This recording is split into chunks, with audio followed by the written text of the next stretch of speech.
We've only got 2 episodes of Andor left. I got curious about the trailers and what footage we haven't seen yet, so I went back through everything I could find on YouTube. Today I'm going to piece together what we have yet to see and make some final predictions. If you want to go into the final 2 episodes without any knowledge of what's to come, you might want to skip this video. I do think I have some pretty solid guesses of where things will go. It's all speculation, I want to make that clear, but revisiting the trailers after seeing episodes 1 through 10, I definitely caught some new stuff, so potential spoiler warning out of the way, let's get to it. There are 2 main segments I want to cover. Let's start with Luthen returning to Segra Milo to speak with Saw Gerrera again. It looks very similar to their first scene together. The lines from this interaction are about the greater good, and Luthen says, "Call it what you will," and Saw says, "Let's call it war." Tensions seem to be higher and less friendly than Luthen's last visit. We see the partisans raising blasters at him, so emotions might be running high. I wonder if Luthen is here to chastise Saw about Anto Kreegyr. We know from the end of episode 10 that Luthen was ready to sacrifice Kreegyr and his men as if they were pawns. Maybe he hopes to use the failed attack to convince Saw to work with other rebel cells so he doesn't meet the same fate. I wonder if playing games with people's lives will come back to bite Luthen, though. If the Empire captured any of Kreegyr's men alive and sent them to Dr. Gorst, maybe someone could give up the planet Segra Milo. The Empire could show up for Saw, and then Luthen, or who they know as Axis, just happens to be there too. We've seen his escape in the Fondor several times throughout the trailers and TV spots. We know his ship is tricked out with all kinds of weapons, allowing him to take down TIE fighters, a TIE bomber, and an Arrestor cruiser.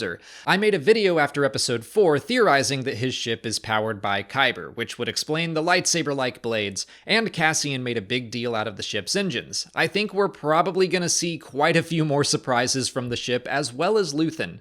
The rest of the trailer shots largely take place on Ferrix. There's a great night shot of an Imperial shuttle landing, which I think holds Dedra Meero and 2 Death Troopers. We can see them walking away from the same class of shuttle in another shot. I think it's interesting that Death Troopers are here. Reference books originally placed them specifically around members of the Tarkin Initiative, which is basically like saying that if you were involved in the Death Star, Death Troopers would be assigned to protect you. But we've also seen them around Grand Admiral Thrawn and Moff Gideon, so I think it's safe to say they would just be sent to guard any high-ranking Imperial.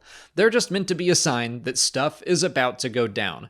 Personally, they haven't always lived up to their reputation. They were great and dangerous in Rogue One. In Star Wars Rebels, they might as well have been regular stormtroopers. But Andor has been doing a great job of making the Empire feel more dangerous than it ever has. So I have high hopes for these 2, who we can see guarding Dedra in multiple scenes and storming buildings on Ferrix.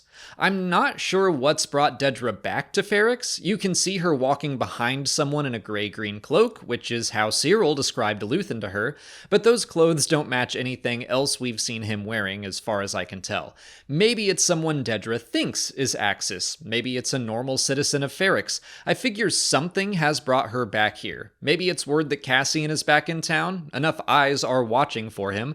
Like Vel. We see that she also returns to Ferrix and is trying to casually hang out while stormtroopers walk by, and she has also been waiting for word from Cinta about Cassian's return, so maybe Cassian does show back up, prompting every spy in the city to reach out to their superiors. The Empire wants to catch Cassian, Vel and Cinta and Luthen want him dead. I think it'll be really interesting to see all of these forces converging at the same time. It sounds like chaos waiting to happen. Speaking of Cassian, we do have some more shots of him on Ferrix as well. There are 2 that we have yet to see. One is him staring out into what I think is a storm. Lightning seems to be flashing off camera.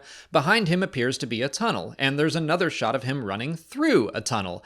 I think that has got to be the secret tunnel that Marva tried to open back in episode 8. She hurt herself trying to open a floodgate that supposedly held a secret tunnel underneath the hotel on Ferrix. I immediately thought that sounded important, and I think Cassian will find a way to open it. The hotel is important because it's where the Empire is currently based out of. We can see it in several shots. First, we've got Imperial leadership looking at a hologram of the city. The large circular building is the hotel. The tower is where the Time Grappler does his job. I'm just pointing that out in hopes that I can manifest another appearance from him.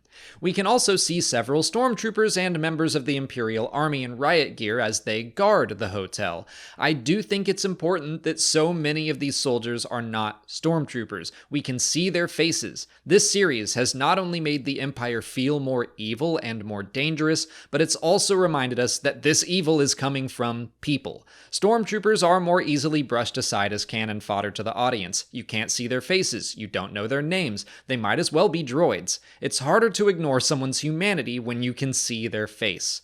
This series has, so far, been about smaller scale conflicts than we might be used to seeing in Star Wars, but it has worked amazingly well. It's good to know that Star Wars doesn't always need galactic stakes to feel this harrowing. We're still a few years away from having to worry about planet killers, but showing these more personal conflicts and making the Empire more personally evil to individuals has, again, made them feel so dangerous. The same way I couldn't wait for the prisoners of Narkina 5 to escape, I can't wait to see Ferrix rise up, because they're definitely going to.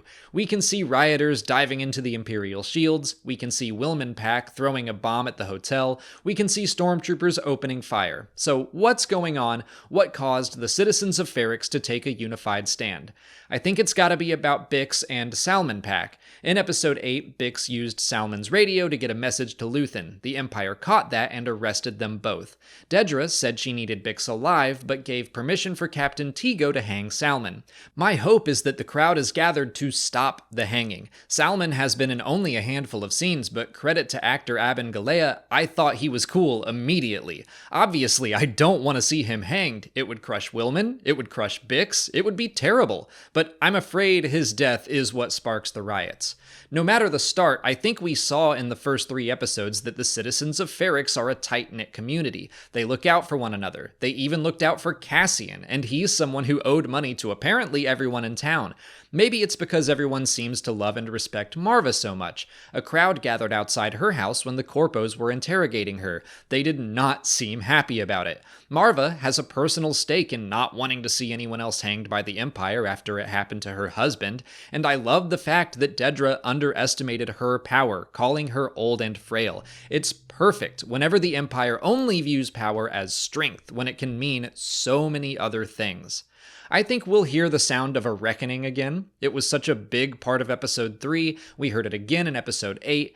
I feel like we're going to get a third and even bigger version of it. I was hoping that when the sound of banging metal stopped, the time grappler might come out and start wailing on his time stone as a signal that it was time to put the beat down on the Corpos. That didn't happen, but now I'm hoping they saved it for the Empire. I want to see the people of Ferrix use their culture and their traditions and all the things the Empire never bothered to learn against them.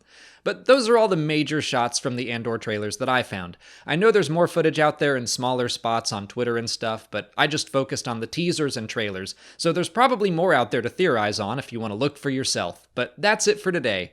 If you haven't already, please like this video, subscribe to the channel for all our Andor coverage, follow us on TikTok, Twitter, and Instagram, and consider checking out our Patreon page for our video reactions and audio commentaries for every new episode, and you can check out this playlist for all of our existing Andor content. As always, thanks for watching, and may the Force be with you.